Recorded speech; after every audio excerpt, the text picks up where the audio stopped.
Hello and welcome to all viewers in Nigeria and around the world to the news cycle on Global Television, coming to you live from Nigeria's capital, Abuja. I am Edikat Michael. A quick reminder that Global Television is on DSTV channel 365 and free to air on Nicomsat. We begin by telling you that Vice President Kashim Shettima has briefed President Bola Tinubu about the state of affairs of the country during his 2-week leave. The Vice President also briefed the President on his trip to Sweden, where he represented him. Pictures released by the State House showed the Vice President in the President's office with both leaders discussing. Member representing Aba Federal Constituency in the House of Representatives Alex Ikwaja has been seen in a viral video allegedly assaulting a cab driver and threatening to make him disappear during an altercation at his residence in Maitama, Abuja. The video, which captured a heated exchange between the lawmaker and the cab driver, had since sparked widespread condemnation on social media, with many calling for accountability and a review of public officials' conduct. The driver, who recorded the incident and shared the clip to social media, said tensions escalated when he requested that the lawmaker come outside to receive his delivery personally and settle the payment. And our 19 traditional rulers comprising of district and ward heads in Sababrini local government area of Sokoto State have resigned their position and declared their support for Senator Ibrahim Lamido. The traditional leaders at the news conference in Sokoto said they decided to support the senator because of his drives to curtail insecurity in their villages. Recall that Lamido and two other federal lawmakers had accused the All Progressive Congress-led administration in the state of not adequately addressing the people's concerns. Now, away from that, presidential spokesman Bayo Onanuga says that contrary to popular opinion, President Bola Tinubu did not acquire a new official jet, but a refurbished one. Onanuga said some jets in a presidential fleet, such as a 19-year-old Boeing B-737-700 purchased under former President Olusegun Obasanjo, are all in bad condition, adding that their maintenance costs were outrageous. He insisted that instead of spending a bogus amount of money on aircraft maintenance, the President sought the approval of the National Assembly for a refurbished jet still in good condition, as it would save Nigeria high maintenance costs in servicing the older craft. Onanuga, however, urged Nigerians to prioritize the President's safety, noting that the newly acquired plane is Nigeria's property and not for the President. The Independent Petroleum Marketers Association of Nigeria, HYPMAN, says the scarcity of fuel being presently experienced will soon be over. Public Secretary of the Association, Okadike Ochenedo, said that the shifting of the supply chain is a cause of the scarcity in the country, but assured that in few weeks the product will be available. Ochenedo said other reasons for the scarcity include documentation and logistics problems, among others, in the exchange and interchange. Association spokesman who also said the use of vessels used for supply in the coastal area would avert heavy usage of trucks on the roads. And our chairman of the Board of Trustees of the Tertiary Education Trust Fund, Aminu Masari, said the fund intends to create a new intervention line aimed at addressing the pressing issues of security and power in Nigeria's tertiary educational institutions. Speaking at the two-day retreat organized by the National Assembly, focusing on the challenges of security and power in higher institutions in Lagos, Masari underscored the pivotal role that education plays in the nation's development and the urgent need for improved funding in the sector. A statement signed by Third Fund's Director of Public Affairs, Abdullah Mnims, on behalf of the Fund's Executive Secretary, Architect Sonny Ekonon, says Masari also highlighted the importance of channeling support towards addressing these critical challenges, calling on the National Assembly to revisit the funding structure for public institutions which serve over 90% of Nigeria's tertiary education students. And now the Nigerian National Petroleum Company Limited says only 3 individuals have been found following their Thursday's helicopter's crash. This contradictory report suggesting that 2 additional bodies were discovered on Friday in addition to the 3 recovered on the day of the incident. A statement by the NNPC's Chief Corporate Communications Officer, Olufemi Sonaya, that clarified that no further bodies had been found. However, the NNPC Limited spokesperson confirmed that search and rescue operations are ongoing. Meanwhile, the family of one of the victims of last Thursday's helicopter crash reported by East Wind Aviation, Boris, is pleading for the recovery of his body for a proper burial. His son, Let Him Light, shared his distress, saying despite ongoing recovery efforts, Ndobu's body remains missing. He emphasized concerns over the search efforts, stressing that the family's primary concern is on bringing Mr. Ndobu's body home for closure. Other families affected by the tragedy also continue to call for swift action to retrieve the missing bodies and provide comfort to the grieving loved ones. Allow Senator Rabi Kwankwaso's call for an immediate investment in alternative power sources as the northern Nigeria faces prolonged blackout. The former Kano State Governor said the prolonged blackout now in its 8th day underscores the huge deficit of capacity the power sector has in order to address the large-scale problems. He added that it is time that the country looks into alternative power sources to address the nation's energy needs, urging both state government and private investors to proactively invest in alternative energy sources to prevent the recurrence of prolonged blackout in the future. Now, the coalition of northern groups has expressed concerns over the ongoing power outrage that has paralyzed part of northern Nigeria. The coalition noted that the outrage is a direct result of vandalism on the second Shiro power line that feeds the Kaduna station, which distributes to other states in the north.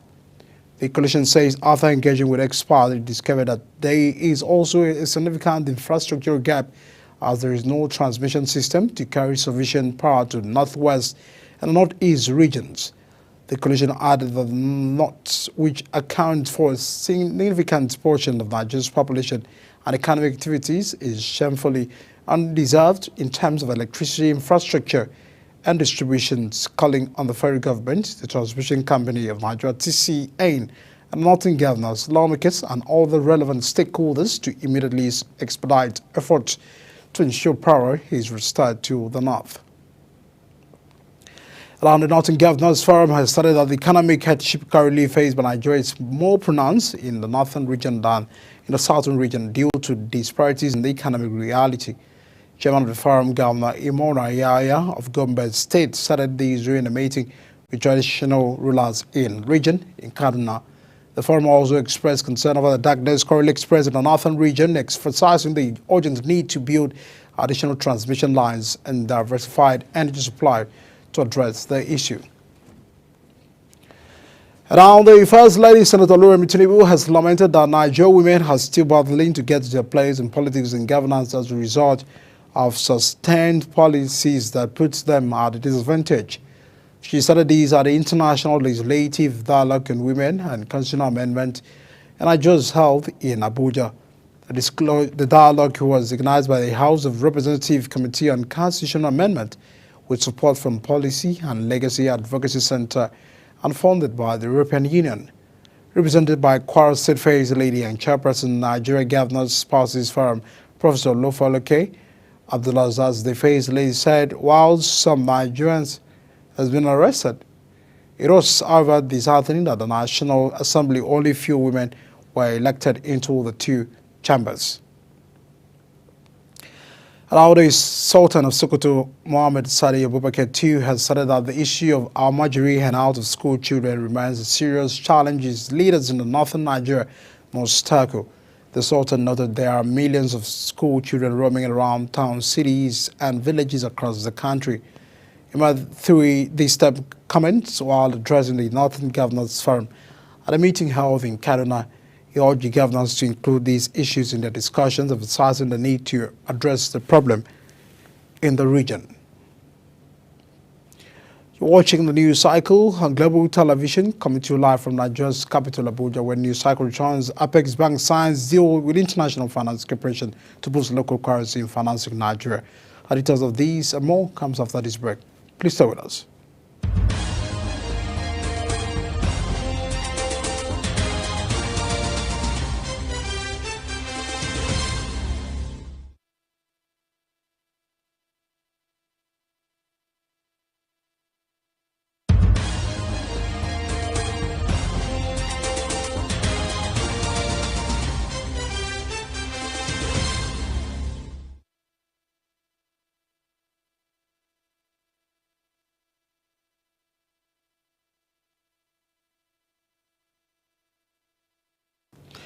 Many thanks for staying with us on News Cycle. Now to business. In order to meet the requirement for the $750 million loan from World Bank, the federal government is pressing ahead with critical tax reforms.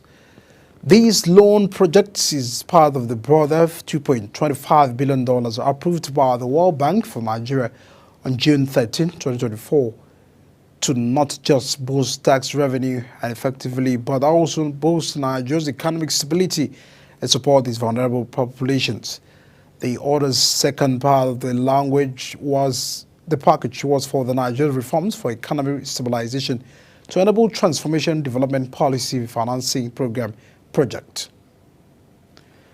And about now, the Central Bank of Nigeria and a member of the World Bank Group, the International Finance Corporation, have announced an agreement to scale up local currency financing. This, according to the GET Group, will unlock over $1 billion investment across key sectors of the Nigerian economy. In a joint press conference from IFC and CBN signed by the IFC, the Yemi Katuso, the agreement will provide Nigeria the base financing to sectors such as agriculture, infrastructure, housing, energy, small and medium enterprises in Nigeria's youth and creative industries. Our Minister of Power, Adebayo Adelebu, has disclosed that the federal government has also already put in place measures to provide an alternative source of power to the northern states to cushion the effect of the ongoing blackout in the region. The north has been in darkness for days as a result of the vandalization of the Shiroro-Kaduna transmission line. The minister disclosed that the disturbance of electricity supply to the northern part of Nigeria involves about 17 states. And now to the foreign scene. The United Nations has disclosed that global efforts to tackle climate change are wildly off track as new data shows that warning crises are accumulating faster than any other time in human existence. The UN analysis shows current national plans to limit carbon emissions will barely cut population by 2030. The update comes as a separate report shows that greenhouse gases has been risen by over 11% in the last 2 decades, with atmospheric concentrations surging in 2023. Researchers have also worried that forests are also losing their ability to soak up carbon, which could be contributing to the record levels of warming gas in the atmosphere. Now, Britain's ruling Labour Party has suspended one of the members of parliament after footage emerged appearing to show him punching a man to the ground and then continuing to attack him. The party said that lawmaker Mike Amasbury has been suspended pending on investigation. Police have confirmed a 55-year-old man was voluntarily intervened under caution in relation to the incident, which occurred in the early hours of Saturday.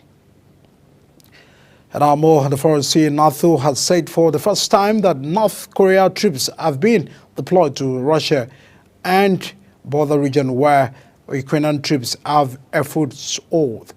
The Alliance Secretary General Mark Rutte said he could confirm the deployment after weeks of speculations following a meeting with South Africa intelligence and the defense officials.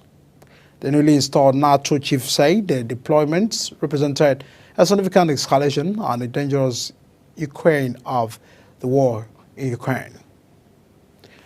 And out of sports, British boxer Tyson Fury's shocking admission has revealed that he felt sorry for the former two-time heavyweight champion Anthony Joshua following his surprise knockout defeat by the IBF World Heavyweight Boxing Champion Daniel Dubois at the Wembley in September.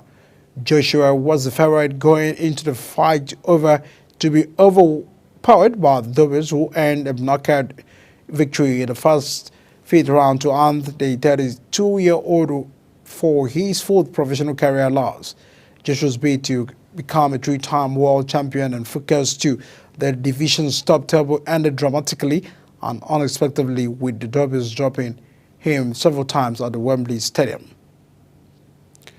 Our Premier League club Manchester United has sacked Erik ten Hag as the club manager.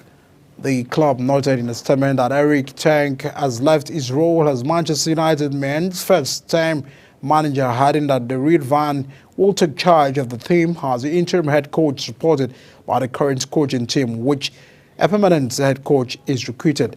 Recall that Eric was appointed in April 2022 and in club to 2 domestic trophies, winning the Carabao Cup in 2024.